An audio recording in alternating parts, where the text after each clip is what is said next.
안녕하세요. 오늘을 더 건강하게, 건강한 오늘입니다. 여러분은 평소 콜레스테롤 관리 잘 하시나요? 성인 4명 중 1명은 고콜레스테롤 혈증을 가지고 있다는 통계가 있을 정도로 콜레스테롤은 흔한 질환으로 인식되고 있죠. 그런데 콜레스테롤이 높은 분들이 대부분 평생 약을 먹어야 하나 고민하시는데요. 고지혈증은 소홀히 관리하면 자칫 큰 병이 될 수도 있지만 그렇다고 무조건 약을 먹어야 하는 것은 아닙니다. 평소 생활 습관만 신경 써도 약 없이도 쉽게 관리를 할 수 있는데요. 고지혈증은 우리 몸 혈액 속에 콜레스테롤과 중성지방의 농도가 높아지는 질환입니다. 이런 고지혈증은 우리가 자주 시켜 먹는 배달음식이나 야식, 고칼로리 고지방 음식 등 안 좋은 식습관으로 인해 생기는 경우가 많은데요. 문제는 고지혈증은 초기에는 특별하게 나타나는 증상이 없어 몸 안에서는 문제가 생기고 있는데도 스스로 알아차리지 못하다가 건강검진에서 우연히 발견되는 경우가 많다는 것입니다. 특히 오랜 기간 혈관벽에 지방질이 쌓여 좁아지다가 결국 뇌혹은 심장혈관벽이 터지거나 막히면 뇌졸중이나 뇌경색, 협심증 또는 심근경색과 같은 큰 병으로 이어질 수 있습니다. 또 혈액 내 중성지방이 크게 증가할 경우 인슐린을 분비하는 데 중요한 역할을 하는 췌장에 염증이 생겨 췌장염으로 이어질 수도 있습니다. 따라서 고지혈증은 평소 관리가 무엇보다 중요합니다. 병원에서는 고지혈증 초기 단계에서도 고지혈증 약을 계속 복용해야 한다고 말하는 경우도 있는데요. 하지만 고지혈증 약을 먹는 경우 콜레스테롤 수치를 낮출 수는 있지만 약이 무조건적인 해결 방안이 될 수 없고 부작용에 대한 걱정 또한 안 할 수 없죠.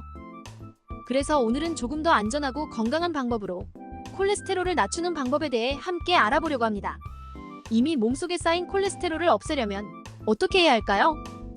해결책은 바로 콜레스테롤을 몸 안에서 써버리는 것입니다. 그 원리는 간단합니다. 간은 콜레스테롤을 사용하여 담즙을 만드는데요. 이렇게 생성된 담즙은 장에서 소화를 돕고 90에서 95%가 재흡수되어 간으로 돌아옵니다. 그런데 이 담즙이 재흡수되지 않고 그대로 대변을 통해 같이 배출된다면 간은 다시 담즙을 생성하기 위해 더 많은 콜레스테롤을 사용할 수밖에 없겠죠. 바로 이렇게 혈중 콜레스테롤 수치가 감소하는 것입니다. 그렇다면 담즙을 어떻게 배출할 수 있을까요? 바로 수용성 식이섬유를 섭취하면 되는데요. 수용성 식이섬유는 물과 만나면 잘 불어나고 찐득한 젤의 형태가 되는데요. 이런 끈적한 물질이 담즙에 붙어서 장에서 끌고 내려가기 때문에 다시 재흡수되지 않고 몸 밖으로 배출되는 것이죠. 결국 콜레스테롤 수치를 낮추기 위해서는 수용성 식이섬유가 풍부한 음식들을 섭취하는 것이 아주 중요하다는 것입니다. 그렇다면 우리 주변에서 흔하게 접할 수 있는 수용성 식이섬유가 풍부한 음식에는 무엇이 있을까요? 첫 번째 음식은 차전자피입니다. 차전자피는 강한 수용성 섬유질로 물에 들어가면 40배 이상 불어나 찐득한 겔이 되는데요. 미국 국립보건원의 연구자료에 의하면 고콜레스테롤 혈증이 있는 남녀를 대상으로 매일 차전자피를 섭취한 결과 나쁜 콜레스테롤이라 불리는 LDL 콜레스테롤의 수치가 상당히 감소한 것으로 밝혀졌습니다. 수용성 식이섬유가 풍부한 두 번째 음식은 귀리입니다. 귀리는 10대 슈퍼푸드로 알려진 음식으로 수용성 섬유질인 베타글루칸이 풍부합니다. 베타글루칸의 콜레스테롤 저하 효능은 여러 연구를 통해 확인되었는데요. 미국 국립보건원의 연구자료에 의하면 고콜레스테롤 혈증이 있는 사람에게 하루 2.9g의 귀리 추출물을 섭취하도록 했는데 그 결과 LDL 콜레스테롤 수치가 9% 감소하였고 뿐만 아니라 귀리 추출물 섭취를 중단했을 때 감소했던 콜레스테롤 수치가 원래대로 되돌아간 것을 확인하였습니다. 고지혈증에 좋은 세 번째 음식은 영지버섯입니다.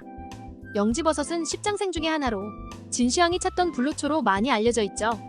영지버섯에는 수용성 섬유질인 베타글루칸과 트리테르펜이 풍부하게 함유되어 있습니다. 트리테르펜은 콜레스테롤 생성을 억제하는 성분으로 콜레스테롤 조절에 탁월한 효과가 있는데요.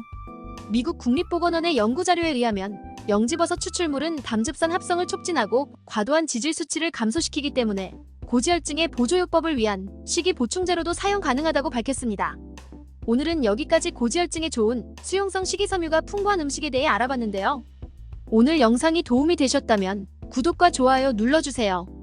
그럼 오늘 하루도 건강하시고 행복하세요. 시청해주셔서 감사합니다.